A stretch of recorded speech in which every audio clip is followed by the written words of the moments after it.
Greg.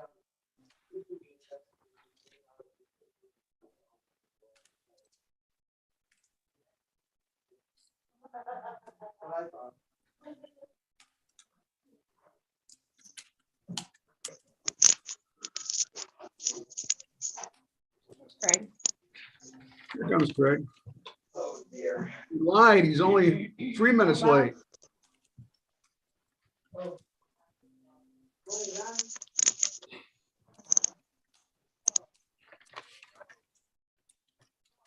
I guess he's gonna hide today. Oh, he's connecting to audio.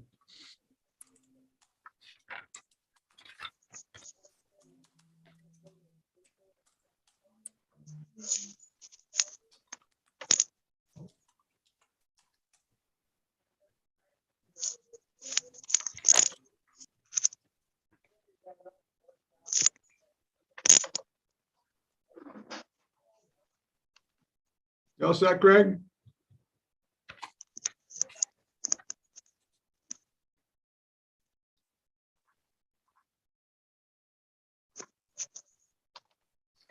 Oh, there he is. Good. Morning all. So I called the meeting to order. Industrial Park meeting is actually been some surprises at the IDA Park, not the IDA Park, the canal side.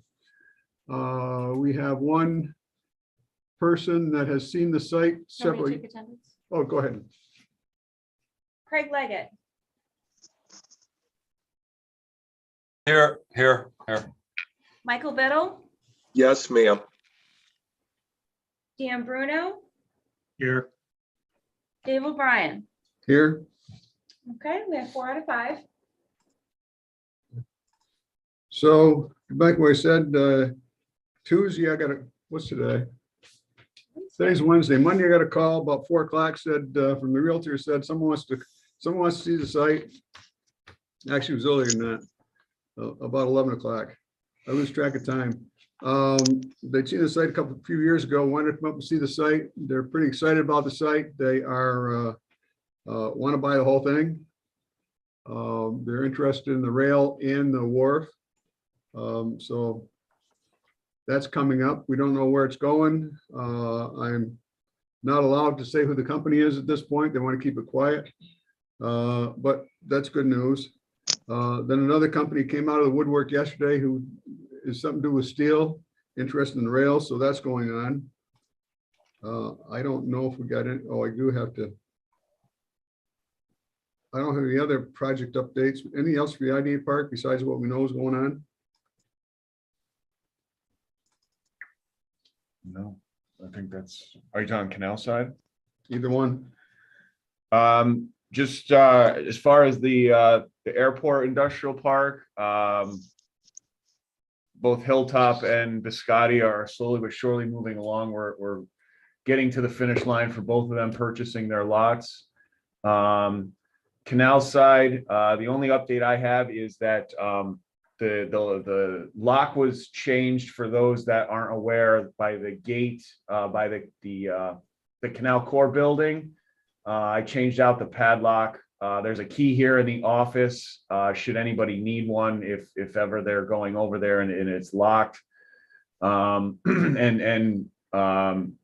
far as I know, BOCES has told me they were going to start their training there on the 28th of February. And those are the only updates I have. Okay.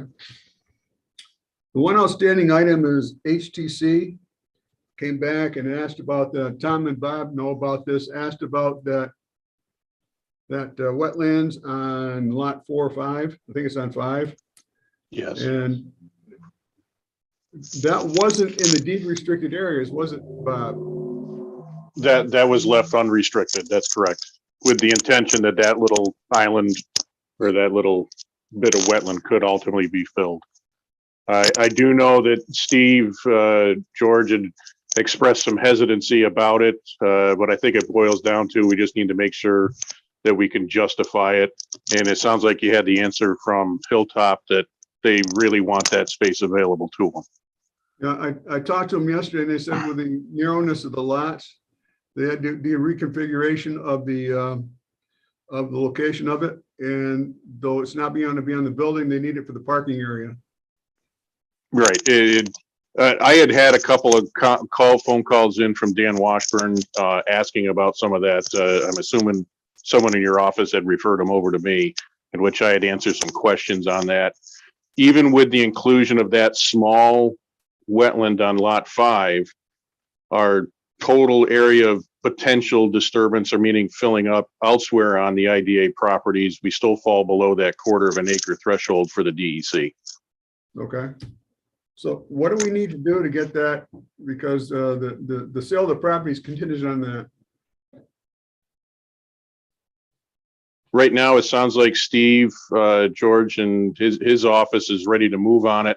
He had asked me a couple quick questions. He wanted to know the area of wetlands that was previously disturbed back as part of the 1998 permit.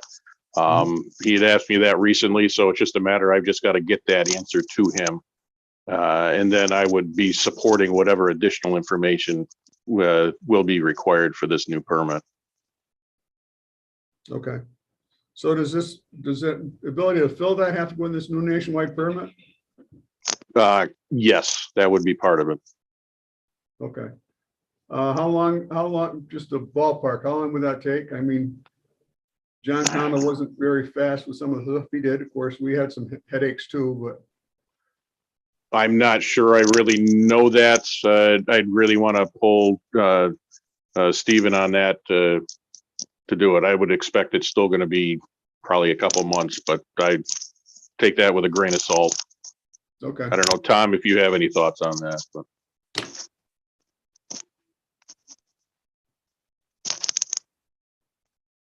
Apparently he Nothing moved doesn't. very fast in that permitting process, so I would agree with Bob. Okay.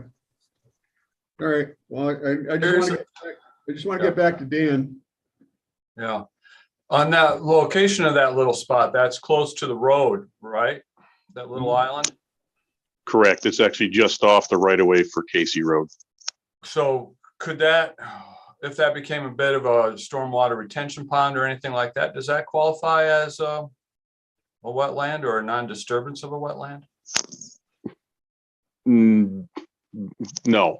Okay. I mean, the area, because it's already a depression, could ultimately be utilized for stormwater, but that would still be considered disturbance. Okay, thank you. Intuitively, it is, Craig, but it doesn't work from a permitting perspective. Okay. Okay. Okay, well, I just want to make sure we get back to Dan with an answer so he's not strung out that we're out there. I will plan on sending out an email to Steve at Northeast, and see if he might be able to provide a bit of guidance on timeline. Okay, appreciate it. And whose job is it to fill that in? The If we buyer can, or us? if we get the permit, provided the time frame works out, I would say let Hilltop fill it in once the permit is in hand. But again, similar to what happened in '98, where we had some wetlands that remained unfilled that were scheduled to be filled, that permit ran out, and they would be starting over again if that disturbance does not occur. Okay. Okay. Just while Tom and Bob are on the phone, I want to get back to Canal Side Energy Park with the water and sewer. It was ongoing business down low, but while they're here, so they don't have to stick around and talk about it, is that we got the notice to proceed for the MBRC grant. It was originally, we could originally only use about 350 for engineering. We were able to get the full amount of $600,000. We have $600,000 to engineering design for sewer and water down there. So that was a good shot. I just got what's called the notice to proceed today. So we'll be getting with with Chazon to start that off as quickly as possible. And we'll go from there. The one thing they were asking about, and I asked Tom about yesterday, is that they wanted to understand what we thought the flow would be from the site. They have about 200,000 remaining gallons on a daily basis. So they were looking at potentially what would we need and that's what I asked Tom yesterday, is there a way we can figure that out or give some guidance? If we said 100,000, would that be too much, too little?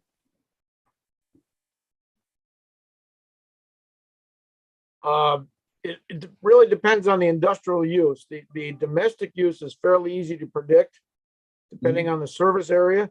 Commercial uses are more difficult, but still within reason to predict. Industrial uses are all over the map, and we really need to zero in on what kind of industrial uses we think we want to target for that area. And it still can be a hit or miss project or hit or miss proposal, but I think we can take a stab at it. So it's a convoluted answer. Okay. Well, I know that when we talked to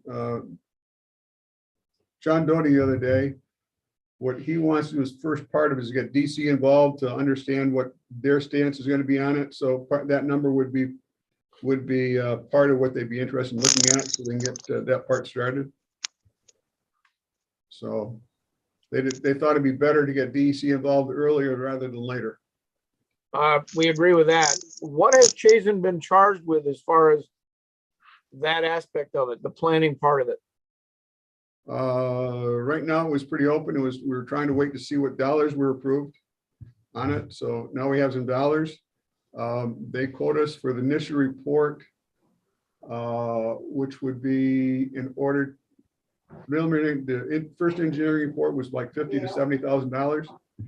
So that'd be the first charge. Then going on from there is that looking at design. The what? Design work after that. Could you provide the scope of work that Chazen was retained for? And then we can discuss who handles what as far as this service area and the flow estimates. Okay. We have not done the scope of work. We've got to put the scope of work together. We didn't realize MBRC was going to get back to us as quickly as they did. So we need to identify that scope of work, and I'll get with Beth and see if we get you involved too, Tom, to find the scope of work, and Dan on what that's going to be. So we'll go from there. Sounds good. Okay. So hopefully, I don't know if I can get it started this week, but either this week or first part of next week. So I'll be in touch. Maybe Friday's a good day, but I'll have to check around with people and schedules. Okay. Okay. So really good news with $600,000. They can get a lot of the design and engineering done. So instead of doing engineering, then design, then work, he wants to combine them all to streamline the process. Things to be quicker. The goal is still to get the first part of the engineering report back so we can do design and engineering. Excuse me. So we can go out to CFAs for construction implementation dollars. Any other grants we can look at finding.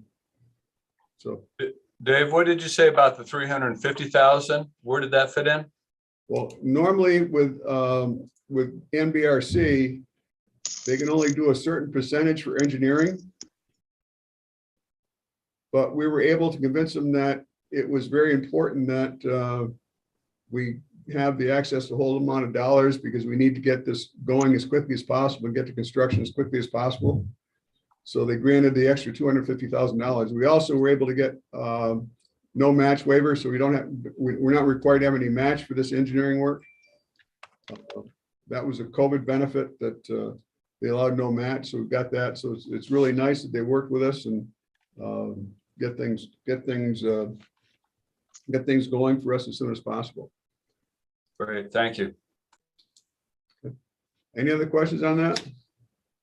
Mr. Chairman, Mr. Biddle?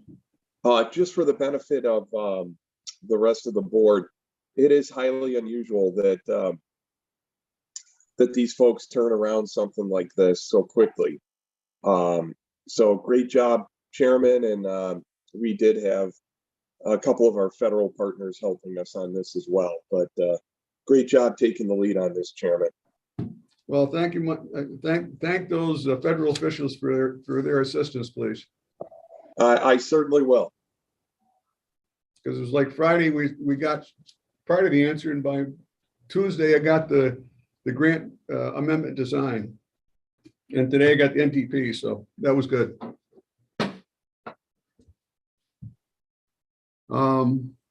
Anything else for Tom or Bob?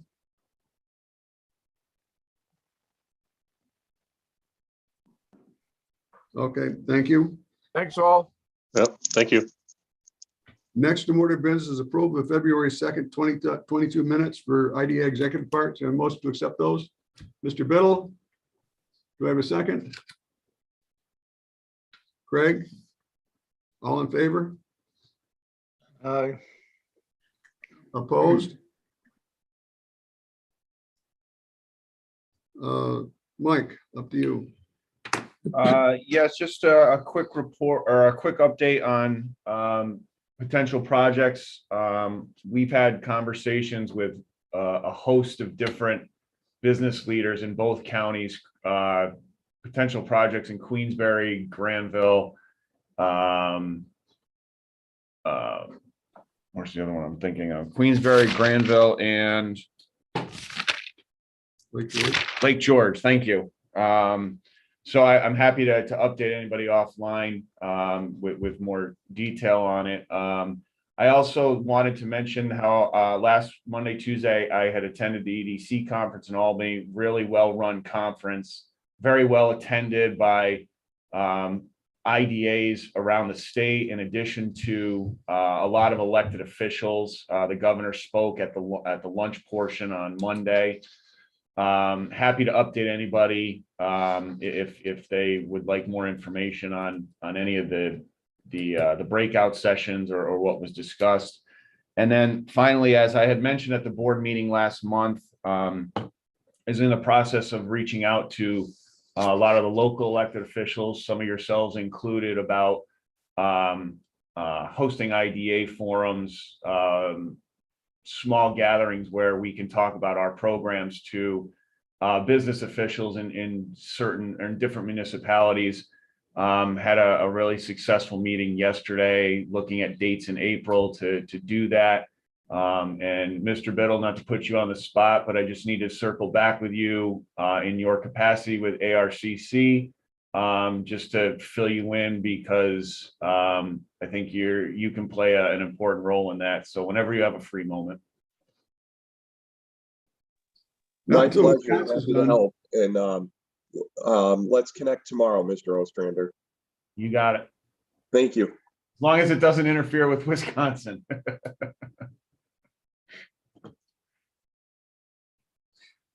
Okay, anything else, Mike? No, I'm good. No, that's everything. Any questions for Mike? Okay, thank you. Call Just, Mr. Chairman, just want to say thanks. Mike did come up and I gave him a tour of Chester and potential sites around the interstates, and one of the projects that we have been involved with, the Etane, we went and took a look at the expansion going on there. So thanks for coming up, Mike. Appreciate that.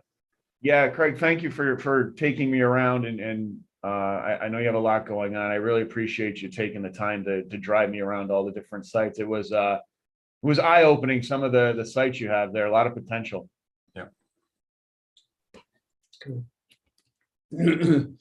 Brain Quarry, we sent out a proposed term sheet. They're supposed to either meet me someplace on the mountain on Friday. I told them I don't ski, so I'm not going up the mountain. But he's coming up to Vermont to ski, so he was. We're going to try and hook up somewhere on his trip. So I'll hear from him later.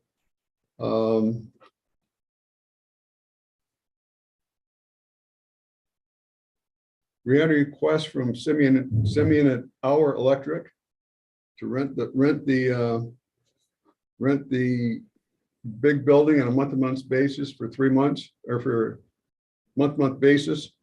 We ran into a snag, is that for some reason ABO requires a notice that if we they're gonna rent something out, we have to send them a letter and you have 90 days notice to send it out, so we need to send a letter out. I have not been able to talk to Simeon on that yet, but I will see what it does to his plans. I didn't expect that on a month lease, they'd want that reporting progress going for 90 days, but we'll follow the process. Did you send the letter out? I'm still waiting for, I need a semi appraisal. And CBRE is doing that appraisal for us to say that that's a legitimate amount to charge for the space they want to rent. So as soon as I get that, it will go out immediately. Okay. Okay.